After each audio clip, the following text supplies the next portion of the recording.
Hello and welcome back to Forza Horizon 5 with another Hot Wheels build. We have a front-wheel drive car, because I'm really dumb. The Nissan Sentra NISMO. I have no idea how this is gonna fare. This is a very high-speed track with lots of high-speed corners. So we're immediately gonna swap the engine because we don't have much of a choice. Not great engine swap, so we're going to go with the GTR engine. I think it's the R35 GTR engine. This actually lowers the PI a lot, but it also improves handling, and I think we're going to need that. So we're going to put on tires 255s on the front, not great for what we're going to be doing. We're going to roll with it, though, okay? It's not ideal. The good thing is we are already in S1 class with no power upgrades besides the engine swaps, so that is nice. We're also pretty light, less than 3,000 pounds. We can put in all this stuff, not the sport diff. I really want the race diff, desperately, please. And then it's just power. And we're going to have a fair bit of it. This is the most powerful engine you can get in the car. It's going. It has actually met the threshold. I don't like to run vehicles that have that are less than halfway through the class. This makes it only just, but it works. We will bring up to 1,100 horsepower near enough. 1,016, I guess.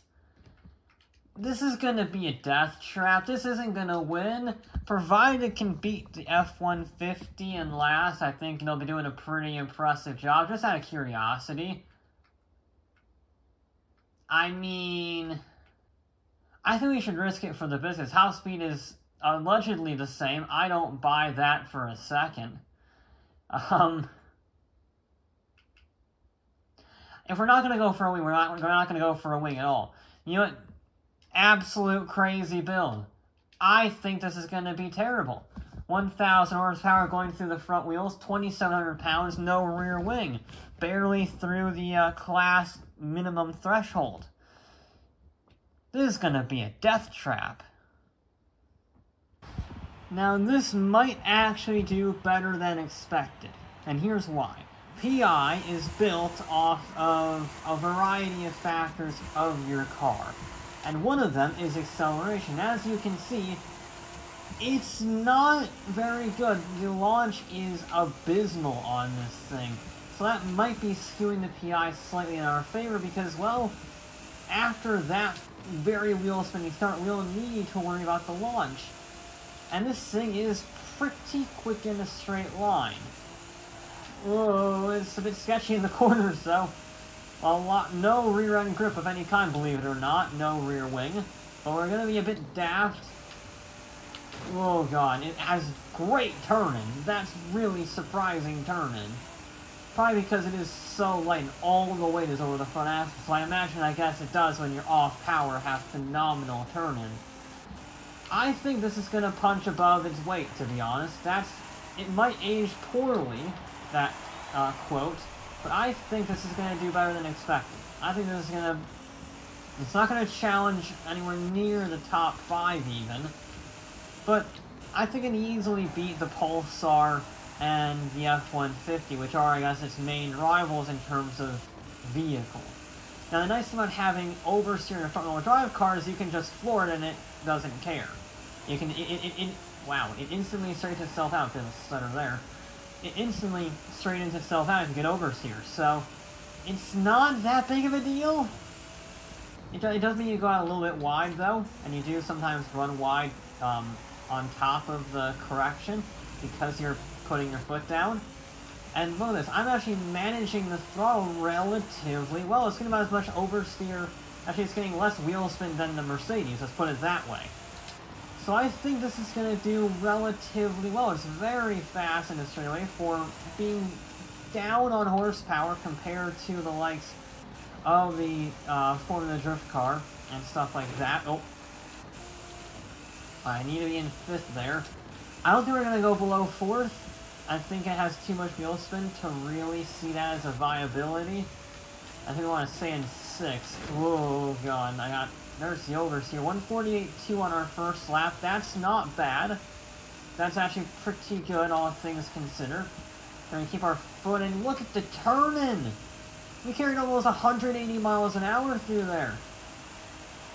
That's phenomenal. Why is that so good? Again, I think it's because of the whole front-wheel drive all the way over the front tires, giving it super good grip in a very light car. But still, how is it that good? A little bit of oversteer from the back end. Very oversteer rear-wheel drive car, funnily enough, for having, no aero over the back of any kind. But I think that will work in our favor because it really doesn't compromise the handling of the vehicle in any way, which is surprising considering how much it steps out and how frequently it steps out. But I can manage it, and then I can carry great corner speed. Look at the speed through there. The Sentra is doing well. I mean, we're already faster.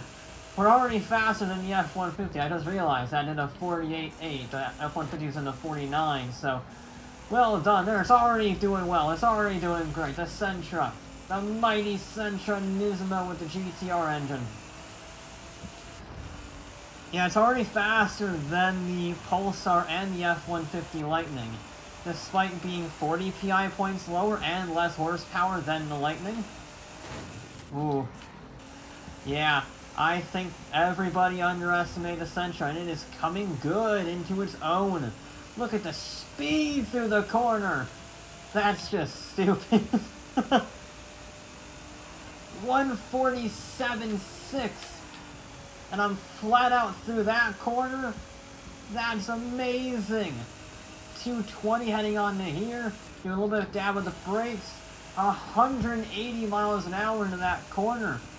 We can't carry it because the back end is stepping out. I don't want to hit the wall. But, oh, that is some serious speed. Why is the Sentra so good? I got a little bit of understeer there. That was actually the first hint of understeer all day. There we go.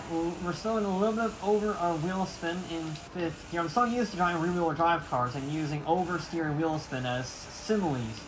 But in this, it's not. It's the opposite. This wheel spin gets you understeer in this car. So weird driving a front-wheel drive car on this track. I don't even think we did our front-wheel drive car in Horizon 3 Hot Wheels when I think about it. You have to remind me in the comments. But I think this is the first front-wheel drive car we've ever done for a Hot Wheels build series. That's surprising. But it's doing well. It's actually doing really well in the 47. I think this is going to be an even faster lap, potentially, considering how much speed we carried onto the front straightaway. Yeah, I like this car a lot. It's a bit sketchy from the oversteer, and it does take a bit of throttle management to get used to. But it's actually good. Oh, okay. Well, I was an idiot. Well done. Takes a brilliant lap and bins it on his own unforced air like a knob. Yeah, this car's quick for what it is. I mean, we got 2 laps. We can actually use the oversteer a little bit to help us through there. The oversteer can help turn the front of the car a little bit, which is weird to say for a front-wheel drive car, but yeah. Oh, I messed up that corner though. That's not great. Okay, now we're starting. Once we're pushing it, we're starting to reveal its weaknesses. It's brilliant if you get it right. It's terrible if you get it wrong. And it's not terrible in the fact that it'll kill you. It's just terrible in the fact that it's slow. Like I missed the apex there, and it just slides like a 4-wheel drift wide.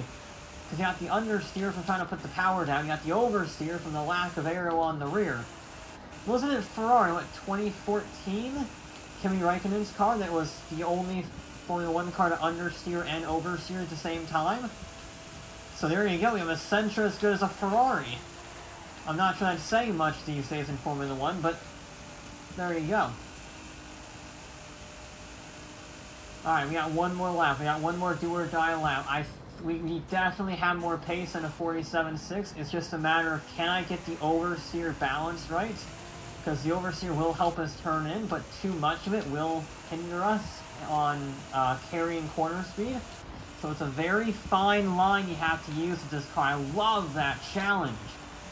This is probably my favorite car to drive since the Mercedes, to be honest, at least in terms of overall pace. Because there is a challenge to driving it quickly. There is a line you can take if you got it just right. It really rewards that perfect lap. Let's see if we can get it. That was a little bit too much oversteer, but we carried some good speed.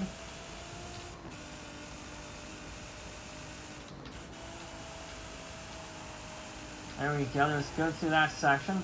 Not as good as that one lap, but still, we're carrying good corner speed. Now we need to get this upcoming corner right. Use the understeer to drag us out a little too wide. Come on, come on. I'm trying on the power early and it's just not cooperating very much. I'm sorry, I'm trying to push it really hard and it's sort of not liking that. I'm not sure this is the best car to drive at 100%, but this is a bit of a do-or-die lap.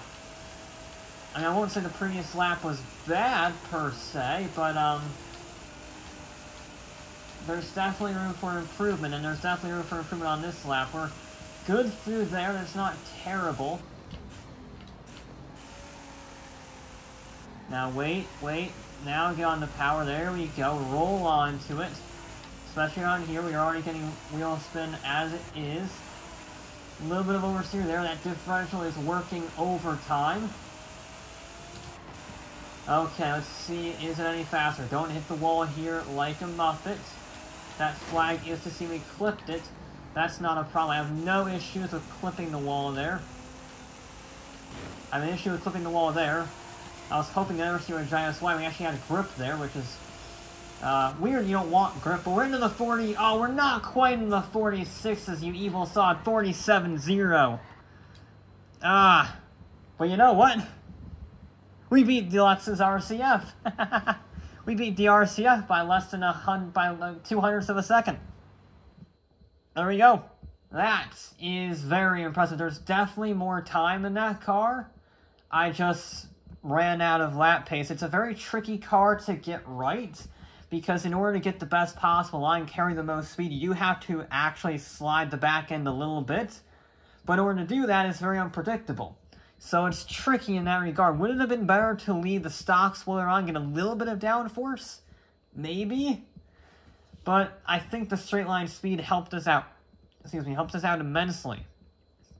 So I walked into this, 1,000 horsepower, front wheel drive, 255 tires on the front. Wow, the hiccups, I don't know what I'm doing. I thought this would be a death trap with those tires. And it's really not. In fact, it's really good on the turn-in. Provided you're not a bit of a greedy bugger and try to get too much power too quickly, it is very good handling. I didn't think that I would say that about the Sentra NISMO, but I'm saying that about the Sentra NISMO. It could definitely be a 46. It could probably beat the Lincoln Co. and maybe the Viper. Those are very close to each other. But anything more than the Viper, I think it would struggle to beat. A clean lap with this would probably be a 46.7, 46.8, which would put it faster than the Viper and the Lincoln Co.